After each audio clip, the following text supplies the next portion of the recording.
Sehat teh. Alhamdulillah. Ya jadi hari ini tuh pertemuan mungkin terakhir ini Rami tuh mau ngasih edukasi tentang permasalahan yang kemarin Tante udah sampaikan. Edukasi Rami yang pertama itu mungkin mengenai Tante dulu sempat sakit perut. Terus yang terakhir kemarin Tante bilang ada permasalahan sama menstruasi Tante. Mungkin curiga kita udah mengarah ke menopause gitu kan ya Tante. Kita itu modifikasi gaya hidup aja dulu, gaya hidup, pola makan sama olahraga aja mungkin Teh dulu di awal.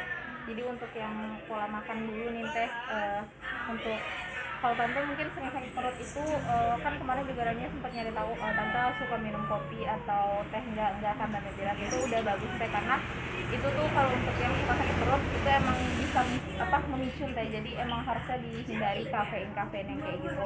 Kemudian juga Tante jangan banyak makan yang coklat manis gitu.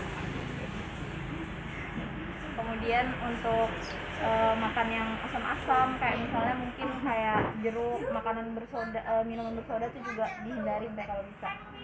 Kemudian juga makanan yang lemaknya tinggi, mungkin Tante kemarin juga kebanyakan makanannya yang balado gitu, nggak masalah ya Teh, cuman goreng juga Tante banyak ya kemarin lumayan istilahnya, ya itu juga mungkin harus dikurangi juga. Terus untuk makanan pedas Teh juga diperhatikan lagi gitu, tapi nggak mungkin kita orang Minang Tante kalau nggak pakai cabai, tapi nggak masalah, cuman sewajarnya mungkin nggak usah pakai yang cabai setan gitu kan. Nah itu terus untuk pola makan ini sendiri Teh itu tuh sebenarnya kalau untuk yang masalah sakit perut itu lebih fokus untuk gimana asam lambung Tante tuh nggak naik gitu kan. Untuk makan mungkin juga diatur Teh porsinya, mungkin bisa lebih sering makannya kan Tante 3 kali sehari biasanya makan Tante. Terus kalau ingat gitu mungkin kalau bisa dibanyakin pola makannya, kayak mungkin bisa dari 3 kali tuh bisa jadi 5 sampai 6 kali sehari, tapi porsinya kecil kayak gitu. Mungkin kita lebih baik menjaga dulu ya Teh daripada nanti kayak lebih berlanjut gitu.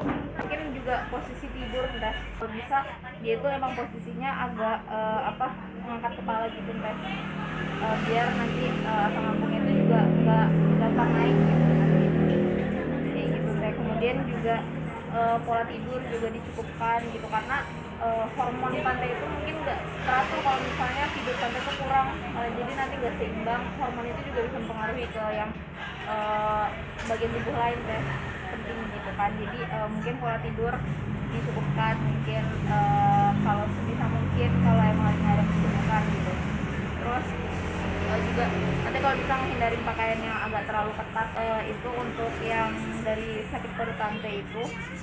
Kemudian kalau misalnya Tante itu dari sakit perutnya itu kan sekarang udah nggak ada ya Teh, kalau misalnya nanti muncul tiba-tiba ada keluhan susah nelan gara-gara sakit perutnya, atau sampai nyeri dada, atau sampai kayak Tante itu tersedak gitu, nah itu Tante harus segera ke dokter Teh untuk dikasih mungkin cari tahu lagi itu penyebabnya kenapa, kalau emang dari penyakit perutnya itu.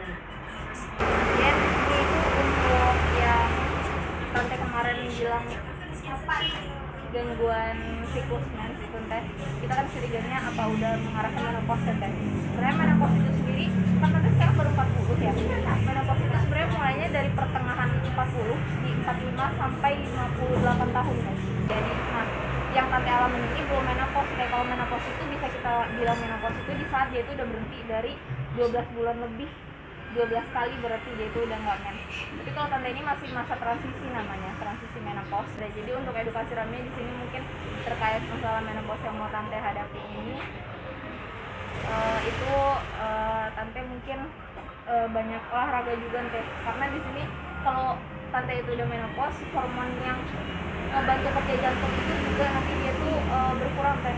Jadi ada resiko mungkin nanti ke arah kita belum bisa pastiin nanti kalau emang ada keturunannya, mungkin itu bakal lebih jadi faktor resikonya, tapi kan Tante nggak ada kan. Jadi lebih baik kita mencegah. Jadi kalau bisa, kalau emang Tante udah mengarah ke transisi menopause ini, kita itu mulai olahraga Tante mungkin bisa 150 menit seminggu, bisa 30 menit per hari gitu. Yang penting teratur aja gitu Teh, dan olahraganya jangan yang berat ya, misalnya jogging itu boleh Teh. Mungkin di sini tuh mungkin nanti ada ke arah tulang Teh. Jadi wanita yang udah menopause ini tuh dia kalau ke arah tulang cepet propose deh, makanya ada yang iklan susu mungkin itu sebenarnya emang untuk wanita yang udah mulai menopause itu penting deh, karena seiring dengan menopause itu hormon untuk ke tulangnya itu juga berkurang gitu deh, jadi lebih gampang, apalagi kalau misalnya tante tuh masa tubuhnya itu lebih gitu kan teh. Kalau Rami saranin tante minum kalsium dari luar tambahan kayak susu gitu dan vitamin D juga. Kalau untuk pola makan mungkin yang dianjurin lebih ke seimbang ya teh. Sekarang tuh pola makan bukan 4 sehat 5 sempurna lagi teh, jadi lebih ke menu seimbang, dimana tuh satu piring itu kalau bisa setengahnya itu sayur, seperempatnya itu karbohidrat, terus sisanya itu bisa lauk pauk gitu teh. Tambahannya bisa vitamin dari buah-buahan sama dari susu gitu. Banyak buah dan sayur gitu. Iya teh. Sebenarnya kan kalau dari tante kan sekarang alhamdulillah sehat ya teh. Mungkin kita lebih untuk mencegah sekarang ini teh. Karena tante ada beberapa keluhan sebelumnya terkait itu. Nah jadi Rami lebih tekenin ke ubah gimana pola makan yang dihindarin, pola makan yang dianjurkan, olahraga sama apa aja kebiasaan-kebiasaan yang harus tante lakuin untuk lebih mungkin ningkatin kualitas hidup lah di sini teh jatuhnya. Mungkin Mia mau bilang makasih juga udah 4 pertemuan gitu ya sama sekarang teh. Semoga di luar ini juga kita masih sering komunikasi ya teh. Insyaallah. Mungkin kalau ada salah-salah dari Mia kalau kesini mungkin mohon maaf teh sejauh ini gitu. Iya, kalau misalnya ada juga mungkin yang tante pengen tanya ke Mia boleh, masih bisa.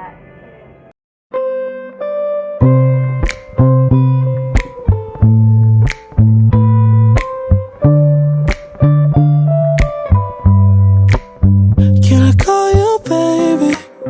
Can you be my friend?